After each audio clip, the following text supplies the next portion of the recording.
Welcome to The Explainer. Have you ever walked away from a conversation entirely baffled?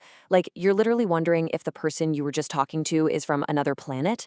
Well, trust me, you are definitely not alone. Today, we're unpacking the real secrets of human communication, and we're going to figure out exactly why we inevitably clash with certain types of people. Okay, let's kick things off with a pretty relatable situation. It perfectly captures the mindset of the CEO named Stuart. Now get this, Stuart actually installed a warning light right above his reception desk. If he was in a bad mood, he'd flip it to red, basically screaming, "Stay away." And green meant, the coast was clear. To Stuart, his entire staff was just hopelessly incompetent.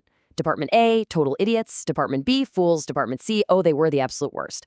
So when an outside consultant casually asked him, "Hey, who hired all these idiots?" kind of hinting that Stuart himself was the common denominator, well, Stuart almost threw the guy out of the room.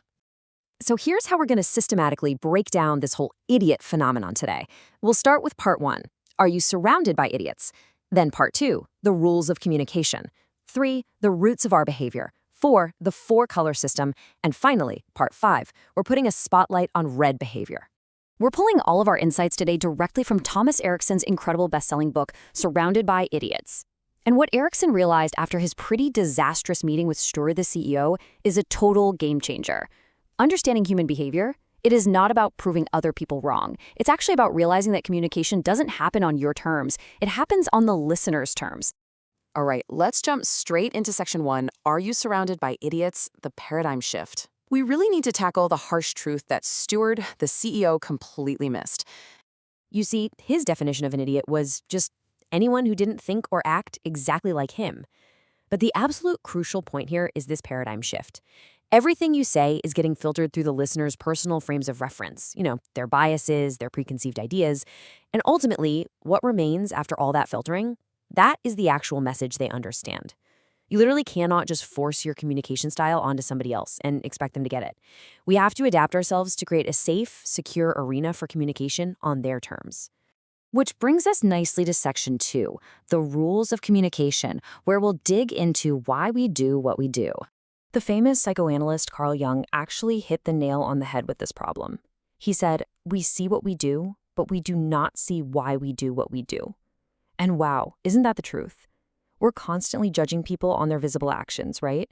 But we completely miss the invisible attitudes and internal beliefs that are actually driving those actions.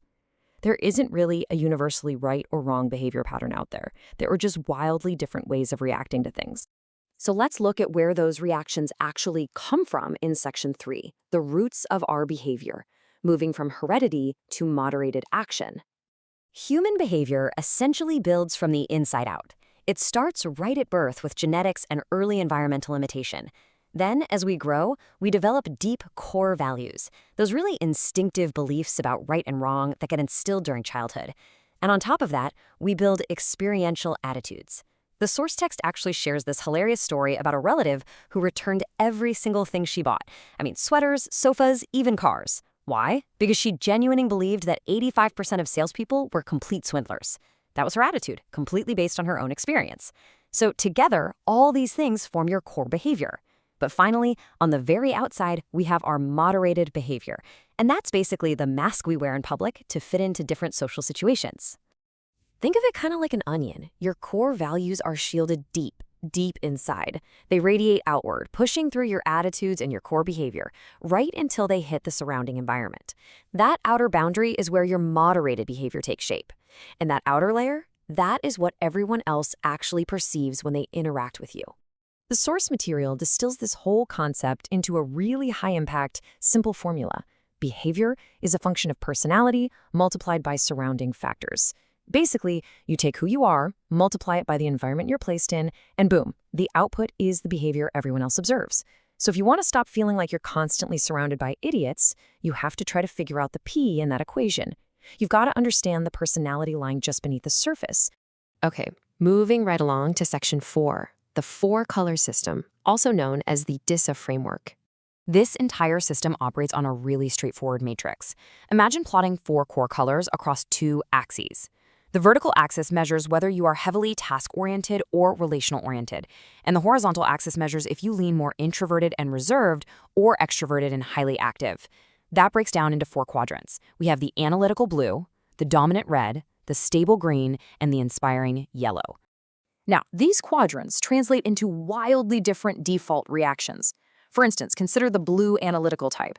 They usually have a slower reaction time, they put maximum effort into organizing things, and they view life through a historical time frame. Now, contrast that directly with the yellow inspiring type. Yellows have a rapid reaction time, they act completely on impulse, and they are entirely focused on the future. So imagine a rapid-fire yellow trying to communicate with a slow, meticulous blue without adapting at all. Oh yeah, they are absolutely both going to walk away from that conversation thinking the other person is a total idiot. Let's make this super concrete with Section 5. Spotlight on red behavior, the driven alpha. It's honestly fascinating to see how reds view themselves. If you ask a red to describe who they are, they'll tell you they're driven, they're resolute, and they are highly competitive problem solvers. In their minds, the word quick is literally synonymous with good. I mean, why wait around discussing something for an hour when you can just make a decision and take action right now? At their core, reds are fundamentally driven by competition. There's this brilliant story from the author about his neighbor, Pele. Now, the author had a gorgeous garden. Pele couldn't care less about gardening. But when people started complimenting the author's garden, Pele's red instincts instantly kicked into overdrive. Suddenly, he's out there digging endless flower beds and planting these elaborate rainbow assortments, literally just to outdo his neighbor. Or take another CEO mentioned in the text. This guy violently tackled his own employees during a friendly company soccer match. Why in the world would he do that? Well, the company flyer had called it a tournament, and to a red, if it's a tournament, you are in it to win it, no matter who gets flattened on the field. And right there is the core conflict. Reds do not wrap their thoughts in empty phrases. They don't sugarcoat anything. They just offer pure, unfiltered efficiency. But because they act like that pure efficiency is very frequently misinterpreted as malicious suppression or just straight-up aggression by the other colors. They aren't actually trying to be mean. They literally just want to cross the finish line first. So, as we wrap up this explainer, I want you to just take a second to reflect on your own behavioral toolbox. Look inward for a moment. Which color do you think dominates your personality? Are you a fiercely competitive red, a wildly inspiring yellow, a deeply stable green, or a highly meticulous blue? And here's the more provocative question. How do the other colors see you when you aren't paying attention? What steps can you actually take, starting today, to better adapt your communication so you no longer feel like you're surrounded by idiots? Because remember, communication always happens on the listener's terms. Thanks for exploring this with me, and I'll catch you in the next explainer.